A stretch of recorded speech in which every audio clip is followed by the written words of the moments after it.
اپنا عقیدہ کیا ہونا چاہیے. اس سے پہلے میں ایک تھوڑی سی مثال اور دے دوں یقین کے اوپر. جو میں نے آپ کو باتیں بتائی کہ اللہ مجھے بھی ہدایت دے کہ میں اس پہ یقین کروں. سب سے پہلے میں اپنے لیے دعا کروں گا, پھر اللہ تعالیٰ آپ کو بھی قرآن شریف پر حدیث شریف پر یقین اور عمل کرنے کی. تو یقین کے بغیر سب بیکار ہے. ایک کسی جلسے میں کسی عالم نے یہ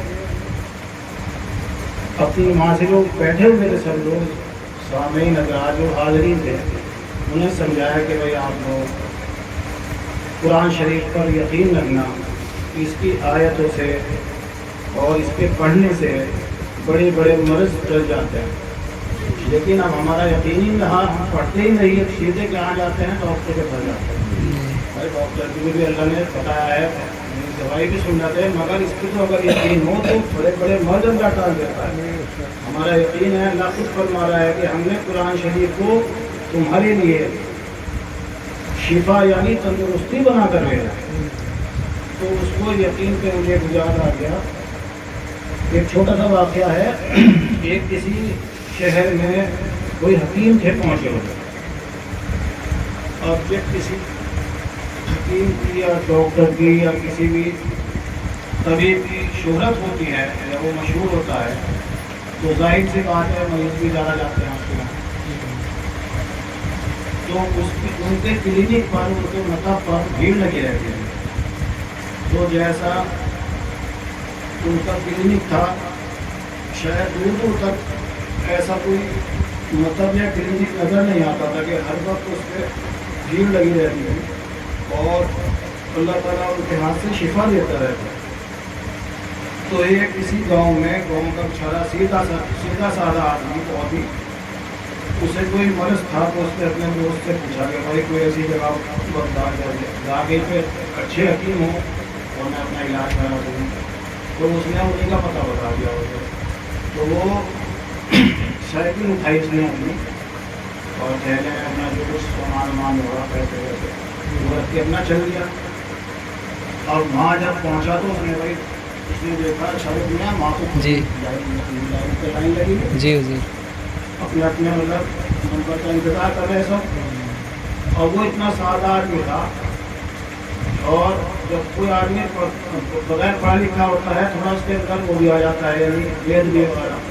تو اس نے کہا کیا کام کیا, سائیکل باہر کھڑی کر کے اور سیدھا کیبن میں گیا وہاں حکیم جی کے پاس. وہاں جا کے بولا کہ حکیم صاحب میں آپ کا بہت نام سن کے آیا ہوں اور آپ سب سے پہلے مجھے دوا دیں گے. اور حکیم جی سے بگڑے میرے بات چل وہاں اپنے نمبر پہ پرچہ بنوا پھر نمبر پہ آئیے. یہ سب یہاں لائن میں کھڑے کیا کہیں گے سب. اور میں وہ تو سیدھ ہو گیا, میں کہنے نا جی میں تو بہت نام سنا تھا جی, اور سب سے پہلے مجھے جب بولی کرو وہ اپنی زبان میں پوچھا. اب حکیم نے سوچا بھائی تو یہاں معاملہ خراب کرا دے گا, یہاں تو بد نظمی پھیلا دے گا. یہ اتنی دیر میں دیکھوں گا میں تصویر مریض اچھا بھائی چل تو آ جاؤ. ان سے اشارہ کرا جو مریض تھے اور وہ بھی سمجھ گیا کہ بھائی جو نہیں مان رہا. تو اس کا ہاتھ پکڑا اور انہوں نے حکیم صاحب نے کاپی اٹھائی اور نسخہ لکھ کے اس سے کہا کہ بھائی گھر جا کے اسے اپنا پکا کے پی بھی بتاتے ہیں. تو جب اس نے کہا کہ پکا کے پی لوں گی کہاں, تو وہ خیر جیسے اپنے دیدی نے جو بھی اپنے حکیم جی نے پیسے نہیں لیے جب کہ آگے چلا جاتا جان میری جان چھوڑ دے. اور وہ سیدھا گھر گیا. گھر جا کے اس نے چولہے میں لکڑیاں لگائی, خوب تیز آگ جلا کے ایک چیمک پانی بھر کے وہ پرچہ اس میں ڈال کے اس کو رکھ دیا اور اس میں خوب کھدے لگنے لگے. اتنے کھدے لگے کہ اس پرچے میں نہیں پتا رہا کہاں گیا. اور وکیل جی نے کہا جگہ چھان کے پی لیجیے اسے, دوسرے کو بتاتے ہیں سر. تو اب اس نے اتار کے اسے چھانا اور میں اسے ٹھنڈا کر کے وہ پی گیا. تو 90% میں وہ ٹھیک ہوئی. لگی کریے اور حکیم جی کا بھی نام اور اللہ کو وہ کرنا. اور وہ یہاں بڑا خوش, وہ مٹھائی والے کے یہاں گیا, ایک بھیک بھائی آ گیا دوسرے سائیکل اٹھا کے میں بھیک مانگیا